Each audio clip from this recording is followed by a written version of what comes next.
elles ont obéi à cela. Ils n'ont pas obéi, ils ont mangé. Amen. Tu mourras. Voilà le commencement de la transgression de la première loi.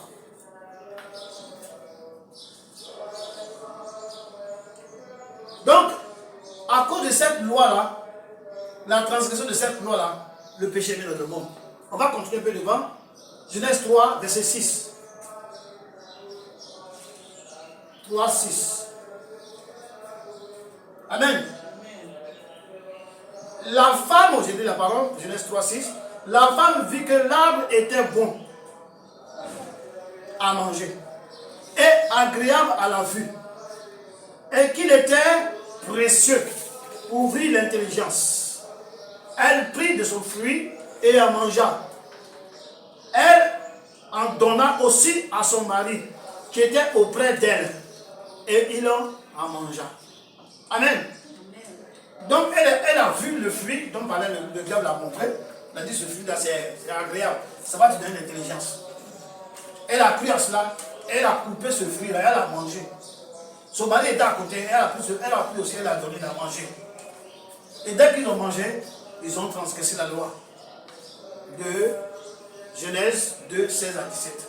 Ils ont transgressé ça. Et à cause de ça, le péché est rentré dans le monde et jusqu'à aujourd'hui. Amen. Et à cause de leur acte, cet acte-là qu'ils ont posé, aujourd'hui, la Bible dit dans le Nouveau Testament que tous ont péché et sont privés de la gloire de Dieu. Romains 3, 23. Tous ont péché, tous là, c'est qui depuis Adam, au commencement là-bas, jusqu'à aujourd'hui. Tout le monde a péché. Tout le monde a péché et tout le monde est privé de la gloire de Dieu. La gloire de Dieu, la présence de Dieu. Là où Dieu est, le royaume de Dieu, tu es privé de cela. Tous en péché sont privés de la gloire de Dieu. Si tu demeures dans le péché et que tu es privé de la gloire de Dieu, tu ne seras pas dans la nouvelle Jérusalem. Tu ne seras pas dans le millénium. Tu ne seras pas dans l'éternité. Amen. Qu'est-ce qu'il faut faire? Il faut chercher la vie. Nous savons que la vie, c'est qui? La vie, c'est quelqu'un. La vie, c'est la personne de Jésus. Il a dit quoi? Qui qu'on est parti? Il a dit, je suis la vérité et la vie. C'est Jésus qui parle. Nul ne part au Père, nul ne vient au Père, pardon, pas nul ne part, nul ne vient au Père que par moi. Donc il dit qu'il est la vérité, il est la vie, il est la lumière, que nul ne vient au Père que par lui. C'est-à-dire que si tu veux sauver, si tu veux vivre éternellement, si tu veux fuir l'enfer, tu dois aller à Jésus. Quand il dit nul, ça veut dire qu'aucune personne, aucune entité, aucun démon, aucun ange, aucune personne ne peut t'envoyer au paradis, ne peut t'envoyer à Dieu, si ce n'est qu'en venant à Jésus. Si tu veux avoir ça à Jésus, à Dieu, tu viens à Jésus. Amen. Tu viens à Jésus. C'est-à-dire que tu acceptes Jésus comme ton sauveur et ton Seigneur. Amen. Mais la vie a un processus en tant que nous les chrétiens. Pas la vie dans le monde. Dans la vie du monde, il y a la grossesse, ça a 9 mois. Après 9 mois, la femme accouche. L'enfant, 0, 1 an, 2 ans, 3 ans. La vie physique. La vie spirituelle, donc, nous parlons de la vie spirituelle. Aujourd'hui, ce n'est pas la vie physique. La vie spirituelle. La vie spirituelle a un processus. Pour avoir la vie éternelle, il y a un processus à suivre. Amen. Quiconque n'est pas chrétien, et quiconque n'a pas l'Esprit de Dieu, comme il a dit dans Romains 8, 9, que celui qui n'a pas l'Esprit de Dieu, celui qui n'a pas l'Esprit de Jésus en lui, tu n'appartiens pas. Comment faire pour avoir l'Esprit de Jésus en toi pour l'appartenir? Comment tu vas faire? C'est de ça qu'il s'agit. Donc, il y a un parcours pour la vie. Amen. Comme la Bible a dit que tous ont péché et sont privés de la gloire de Dieu. Donc, la colère de Dieu est sur eux. Comment il faut faire pour obtenir le pardon de Dieu?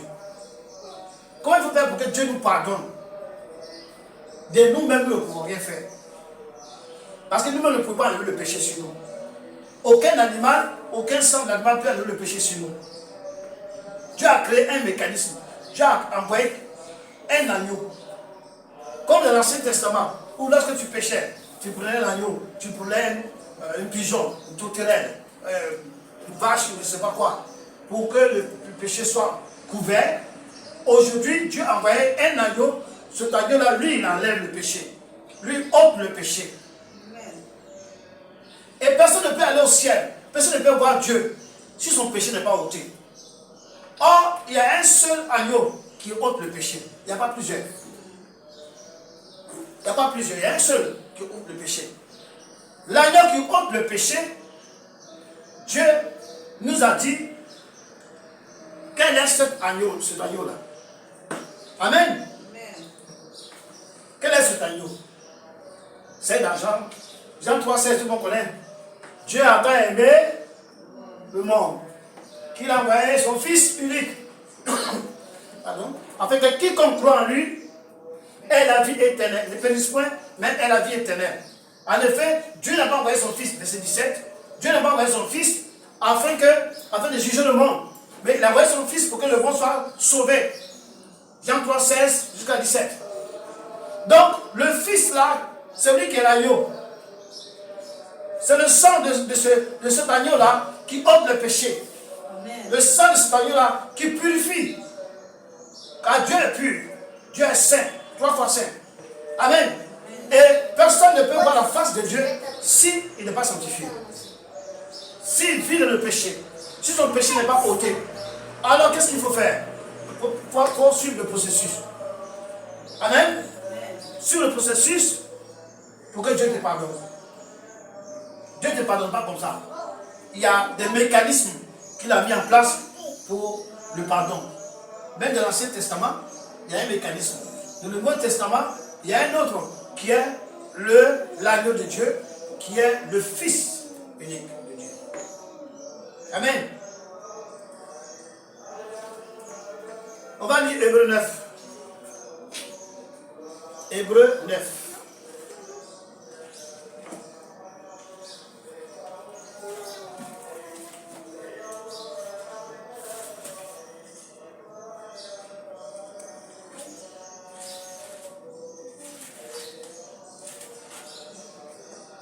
On va lire Hébreux 9,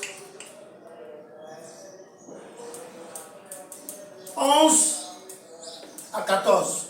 Amen. Hébreux 9,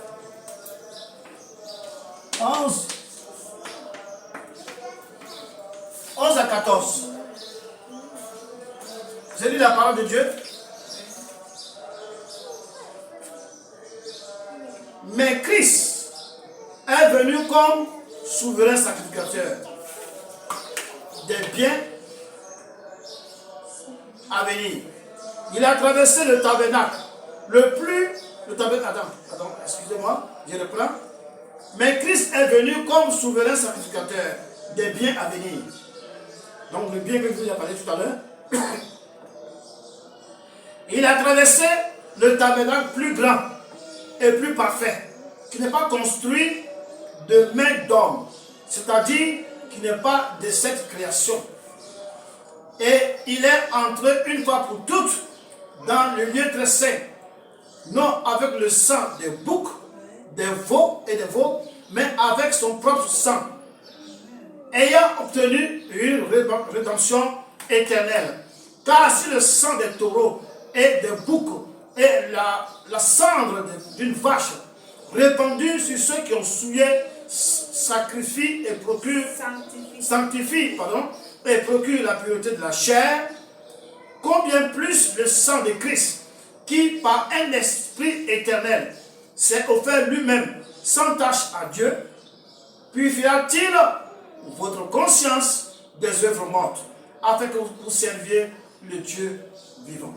Donc, le Fils de Dieu, Fils unique Jésus, il a donné son sang. Parce qu'il faut un sang. Pas le sang des boucs, pas le sang des vaches, mais le sang de l'agneau, qui par un esprit éternel, donc cet agneau-là, il s'est fait chair. C'est un esprit qui est éternel. Il vient de l'éternité. Et cet esprit-là se fait chair. Amen. Pour qu'il ait le sang, bien sûr. Alors, cet agneau-là, cet esprit qui se fait chair, qu'on appelle l'agneau, son sang a versé. Et c'est ce sang-là qui ôte le péché. Et la Bible dit que Jésus-Christ a pris ce temps-là, ce sang-là, pour aller dans le lieu très saint. Quiconque croit en Jésus aujourd'hui, ce sang qui a coulé il y a 2000 ans, ce même sang va se réserver sur ta vie et ôter tes péchés, te purifier. Amen. On dit combien le sang de Christ, qui par un esprit éternel s'est offert lui-même, sans tâche à Dieu. Donc Jésus-Christ, on ne l'a pas forcé. C'est lui-même qui s'est offert à Dieu, sans tâche, et qui n'a pas péché. C'est quoi la Bible dit que Jésus-Christ va revenir chercher son église, une église sans tâche ni ride. Donc il s'est offert lui-même, il a offert son sang, un sang pur, un sang puissant, un sang qui vient de l'éternité, un sang qui vient d'un esprit qui s'est fait chair, l'esprit qui vient de l'éternité. C'est ce sang-là qui ôte le péché. Premier processus. Il faut que ton péché soit ôté. Or, pour que le péché soit ôté, il faut aller à Jésus. Il a dit, dans Matthieu 11, venez à moi, vous qui êtes chargés, n'est-ce pas? Chargés de quoi? Est-ce que tu vois quelqu'un qui va les charger? Non. Il parle du spirituel. Vous êtes chargés de péché. Le péché est un bagage pour vous. Beaucoup de personnes portent le péché dans leur dos, portent le péché sur la tête. Ils ne peuvent pas marcher, ils pèsent, remplis du péché, couverts du péché. Jésus-Christ dit, viens, le péché qui te pèse là, il va enlever ça. Donc, c'est le sang versé. Amen. Mais pour que le sang verse, il faut d'abord une repentance. Amen. Il faut te repentir. Il ne vient pas compter et puis il enlève le sang. Non. Il enlève le péché. Non. Il faut la repentance. C'est écrit dans 1 Jean 1, verset 8. On peut trouver aussi dans Proverbe 23, verset 3. Verset 13, pardon. Attends, on va aller dans 1 Jean.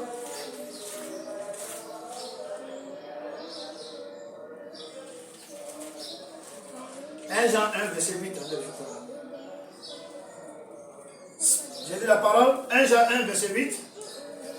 Si nous disons que nous n'avons pas de péché, nous séduisons nous-mêmes.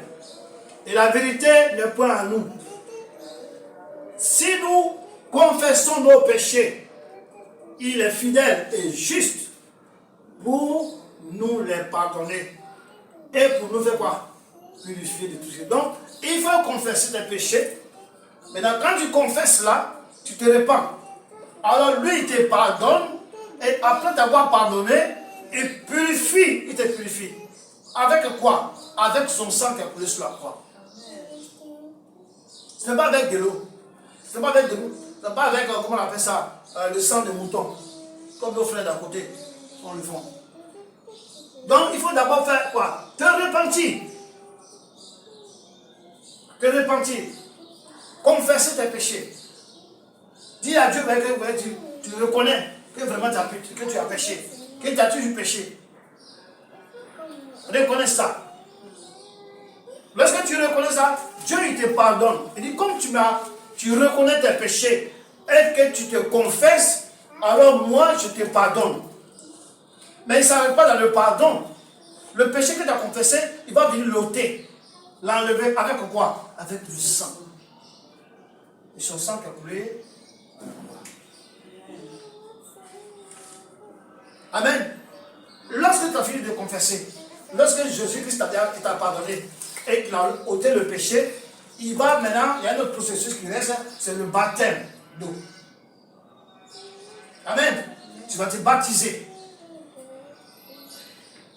Les gens disent, le plus souvent les gens disent, c'est écrit aussi, devant les hommes, devant Dieu, devant les hommes, Dieu dit devant les démons. Amen. Tu prends la ferme décision qu'à partir de ce jour, que tu vas être plongé dans l'eau, que tu vas être baptisé, à partir de ce jour, tu acceptes Jésus comme ton sauveur, parce qu'il t'a ôté le péché, il t'a purifié, et comme ton Seigneur, parce que Jésus-Christ est Dieu. Si quelqu'un vient à contester le cas dans Jean 5, verset 20, il dit, le Seigneur, dans Jean 5, verset 20, Dieu nous a donné l'intelligence pour reconnaître le véritable. Et nous sommes dans le véritable. Nous, c'est qui, nous les chrétiens, nous sommes dans le véritable. À son Fils, Jésus-Christ qui est le Dieu véritable. Donc Jésus-Christ, c'est lui qui est le Dieu véritable. Donc ce Dieu véritable-là, il est venu sur la terre, il a pris la forme d'un être humain, afin de verser son sang pour ses enfants.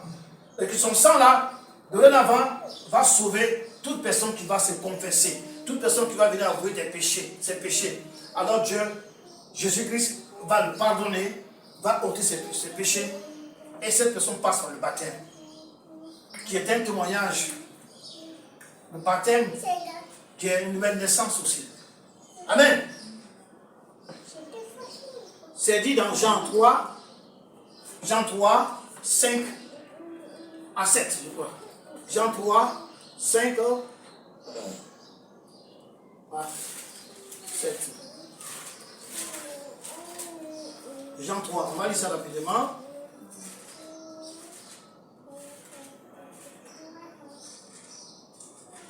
C'est écrit, hein? On va lire ça. Jean 3, 5 à 7. J'ai lu la parole. Jésus lui répondit. Il répondit à qui? À Nicodème. Amen. En vérité, je te le dis. Si un homme ne naît si un homme ne naît de nouveau, il ne peut voir le royaume de Dieu. Donc si tu n'es pas né de nouveau, tu ne peux pas aller au ciel. Tu ne peux pas voir le royaume de Dieu. Tu ne peux pas aller là où Jésus-Christ est. Pas naître de nouveau. À l'église, il y a beaucoup de faux nés. Beaucoup de faux nés. Verset 5.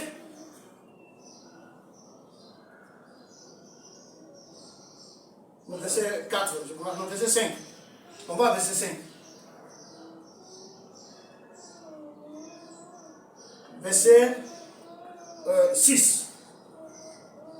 Ce qui est né de la chair est chair, et ce qui est né de l'esprit est esprit. Nous, on sommes nés de qui? De notre papa, de notre maman. De la chair. Mais aujourd'hui, les chrétiens, on est nés de Dieu. Amen. Quand tu vas dans Jean 1, 12, il dit tous ceux qui l'ont reçu qui? L'Esprit de Dieu, sont appelés enfants de Dieu. Donc, nous sommes enfants de Dieu. Mais pour être enfant de Dieu, il faut naître de nouveau. Parce que tu es déjà né charnel. Il faut naître maintenant spirituel. Et lorsque tu es né spirituel, il faut que le spirituel prenne le dessus sur ta vie charnelle. Et les gens qui sont chrétiens, la vie charnelle prend le dessus sur la vie spirituelle. Ce sont ce qu'on appelle les chrétiens charnels. Les charnels, il tient compte de tout ce qui vient de la chair, tout ce qu'il sent, tout ce qu'il voit, tout ce qu'il regarde. C'est ça qui agit sur sa vie. Le chrétien spirituel, il obéit à la voix du Saint-Esprit qui est en lui. La Bible dit que telle voix paraît juste, mais son issue, c'est la mort. Donc, tu es chrétien charnel. Tu peux faire des choses, tu crois que c'est bon. Tu crois que Dieu te regarde, tu crois que Dieu est avec toi. Mais Dieu te dit que l'issue de ce que tu fais là, c'est la mort. Si c'est fait sans le Saint-Esprit, c'est la mort. Amen. Donc, tu nais d'eau. Ça s'est passé avec les apôtres. Quand Jésus-Christ est parti, et qu'eux-mêmes ont été baptisés dans le Saint-Esprit, ils ont commencé l'œuvre, ils ont commencé à prêcher la parole, pour dire à ces gens-là que Jésus-Christ est persécuté. Jésus-Christ que vous avez sauvé, que vous avez tué là, c'est lui qui est la vérité. C'est lui qui est le salut. La Bible dit qu'ils étaient tristes et ils ont demandé, oh frère, que ferons-nous? Qu'est-ce qu'on va faire? Amen. On va lire ce que Jésus a dit, ce que Pierre a dit. Moi, c'est ça. Ouais, Pierre a dit. Dans Acte 2, on va lire dans Acte 2 rapidement. Acte 2.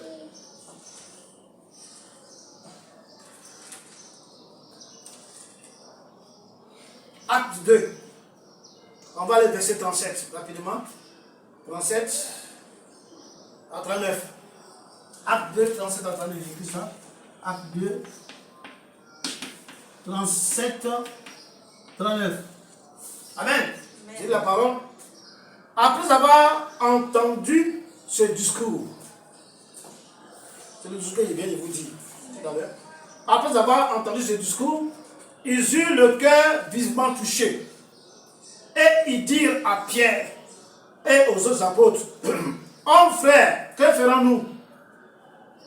Ce que tu dis là, c'est la vérité. On reconnaît qu'on a péché. On reconnaît qu'on a participé à la mort de Jésus. On s'est moqué de lui. On reconnaît qu'on n'a pas cru à sa parole. Maintenant que tu viens nous dire ces choses-là, qu'est-ce qu'on va faire maintenant? Comment on peut se sauver? Amen. Et Pierre dit, Pierre a dit, répentez-vous. Donc le premier processus, le premier pas du processus de la vie éternelle. Répentez-vous. Donc Jésus, on a lu tout à l'heure dans 1 Jean 1, verset 8, qu'il faut te repentir, Dieu te pardonne, il ôte le péché et il te purifie. Donc c'est ça que Paul a dit, répentez-vous. Et lorsque vous avez fini de vous repentir, et que chacun soit baptisé au nom de Jésus-Christ. Ce n'est pas que baptisé en groupe, non. Chacun. Repentez-vous, donc chacun se repent, et que chacun soit baptisé. Ce n'est pas baptisé en groupe. Chacun soit baptisé, chacun à son tour dans le baptême. Soit baptisé. Et vous recevez quoi? Vous recevez le don du Saint-Esprit. Donc il dit de se repentir, d'être baptisé, et après cela, reçoit le don du Saint-Esprit. Donc il y a un processus. Repentez-vous, soyez baptisés et recevez le don d'esprit. Recevez le don d'esprit nous parle du Saint-Esprit. Donc lorsque tu reçois le Saint-Esprit, que Dieu te donne, c'est un don que Dieu te donne. Dieu te donne le Saint-Esprit. Ce Saint-Esprit-là fait de toi aujourd'hui enfant de Dieu. Tu as en toi l'ADN de Dieu. Comme un enfant a l'ADN de son père ou de sa mère, ainsi le chrétien a l'ADN de Dieu, le Saint-Esprit. Comme il dit en Romains 8, verset 9, que celui qui n'a pas l'Esprit de Dieu, celui qui n'a pas l'Esprit de Jésus-Christ en lui, n'appartient pas à Dieu. Donc il faut avoir un ADN. Quand deux personnes se disputent, un enfant, on dit, bon, on va chercher l'ADN. On va voir. Et celui que son ADN est trouvé dans le corps, dans l'ADN de l'enfant, c'est à celui-là appartient l'enfant. Amen. Aujourd'hui, quelqu'un ne peut pas dire, non, ça c'est pour mon enfant. Il y a un mécanisme pour ça. De même, dans le monde physique, le monde spirituel aussi, ce qui dit, prouve que tu es enfant de Dieu, c'est lorsque tu as le Saint-Esprit. Amen. Et lorsque tu as le Saint-Esprit, maintenant, tu es né de nouveau, tu as la vie en toi. Tu as Christ en toi, Christ la vie, tu as la vie en toi. Tu es passé de la mort à la vie. Tu es passé du péché à la sanctification, à la vie. Donc quand tu as quitté le péché, tu es venu maintenant, tu es sanctifié, alors tu passes de la mort où tu étais à la vie éternelle. C'est ça qu'il s'agit. On va lire Romains rapidement. Romains 5.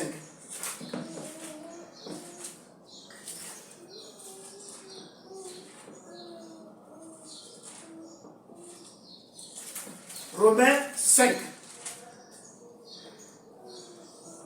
Romains 5, verset 18. Amen. Romains 5, verset 18. Dit la parole. Ainsi donc, comme par une seule offense, la condamnation a atteint tous les hommes, de même, par un seul acte de justice, la justification qui donne la vie s'étend à tous les hommes. Donc, par la désobéissance d'un seul homme. Qui était ce seul homme? C'était Adam. Comme par la désobéissance d'Adam, le péché est rentré dans le monde, et les gens meurent, et les gens vont loin de la face de Dieu. De même, par l'obéissance aussi de quelqu'un, par la justification de quelqu'un, tout le monde, les gens, beaucoup sont justifiés. Amen. Justifiés. Donc, de par Jésus, la justification s'étend sur tout le monde. Amen. On va aller, verset 21. Toujours. Romains 5, verset 21. J'ai lu la parole de Dieu. Afin que, comme le péché a régné par la mort, ainsi la grâce régna par la justice pour la vie éternelle. Par Jésus-Christ notre Seigneur. Donc, la grâce est venue par Jésus. Et c'est par la grâce qu'on va au ciel. Et c'est en Jésus. Pas en quelqu'un d'autre. Pas en Bouddha. Amen. Pas en je ne sais pas quoi. Bombay, je ne sais pas quoi. Mais en Jésus-Christ de Nazareth. C'est par lui que la justification est venue. On est justifié, qu'on n'est plus coupable. Mais quand tu as péché là, tu es coupable du péché. Mais Jésus-Christ vient nous pardonner, il nous sanctifie, il nous rend juste. Et Dieu nous voit aujourd'hui comme des gens qui sont justifiés, qui n'ont aucun péché. Et cela est venu par Jésus. Et lorsque tu es justifié, tu es sans péché, tu vas au ciel. Tu vas dans la présence de Dieu. Amen. On va lire les deux versets, puis on va finir rapidement. On va lire les deux versets. Romains. Bon, 1 Corinthiens 15, 1 Corinthiens 15, 1 Corinthiens 15.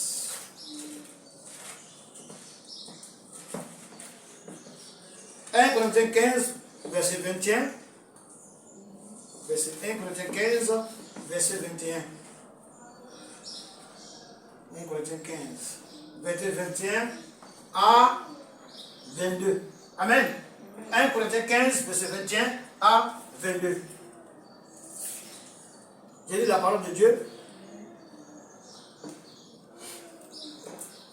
C'est la même chose que je répète, comme j'avais dit. Car, puisque la mort est venue par un homme, c'est aussi par un homme qu'est venue la résurrection des morts. Amen. Donc, comme le péché est venu par un homme, Adam, c'est par un homme aussi, Jésus-Christ, que est venue la résurrection des morts. Amen. Ah, c'est chic, c'est chic. Et comme tous meurent en Adam, de même aussi, tous revivront en Christ. Amen. Tous sont morts en Adam à cause du péché, mais tous vont revivre en Jésus à cause de la résurrection. Alléluia. Donc un jour, si l'enlèvement nous trouve qu'on n'est pas encore mort, on sera transformé, on sera enlevé avec le Seigneur. Mais si nous mort, la Bible dit qu'on sera quoi? Ressuscité. Ça, ressuscité. Amen. Vraiment, c'est très chic. Amen. Donc aujourd'hui, je conseille à tous ceux qui se disent chrétiens. Tu es chrétien, tu vas à l'église, dans une église, dans une assemblée, je vais dire. Mais tu vis toujours dans le péché. Tu es mort. Bien que tu es parmi les sœurs, les frères, tu es mort. C'est la Bible qui dit ça. Tu vis dans le péché. Le fruit du péché, la conséquence du péché, c'est la mort. Et la mort dont on parle ici, ce n'est pas la mort physique, la mort spirituelle. Tu meurs dans ça physiquement, tu vas en enfer. Donc tu es double mort. Tu meurs physiquement, tu meurs spirituellement.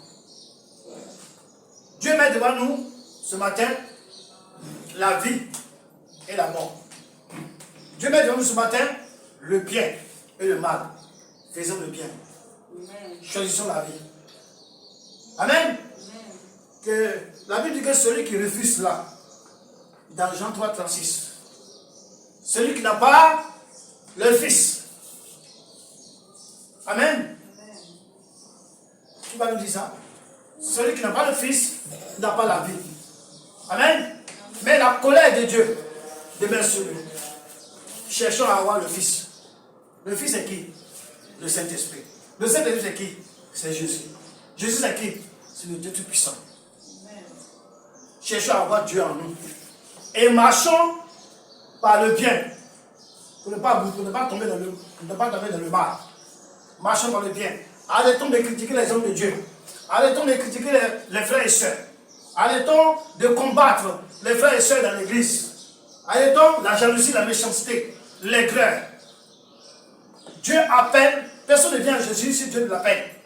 Si quelqu'un est pasteur, il est évangélique, il est prophète, si Dieu l'a appelé et que toi tu le combats, tu combats Dieu.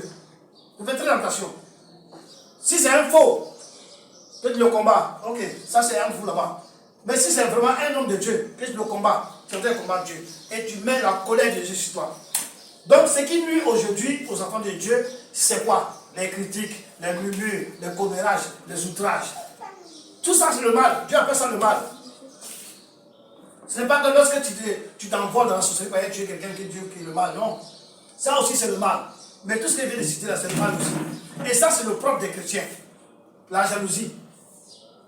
L'orgueil. Les gens viennent dans l'église, ils sont orgueilleux. Ils se font plus que les autres. Ils se croient faire connaître la parole mieux que les gens. Alors que Paul a dit que personne ne connaît tout. Même Paul a dit qu'il ne connaît pas tout. Amen.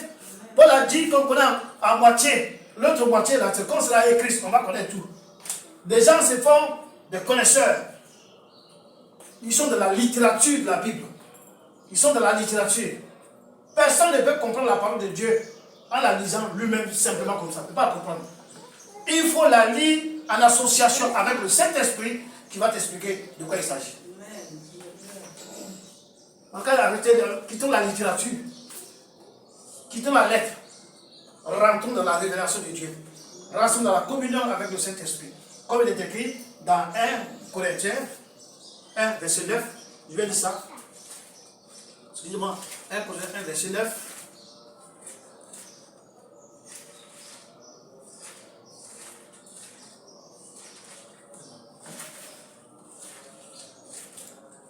Corinthiens 1, verset 9. Amen. Amen.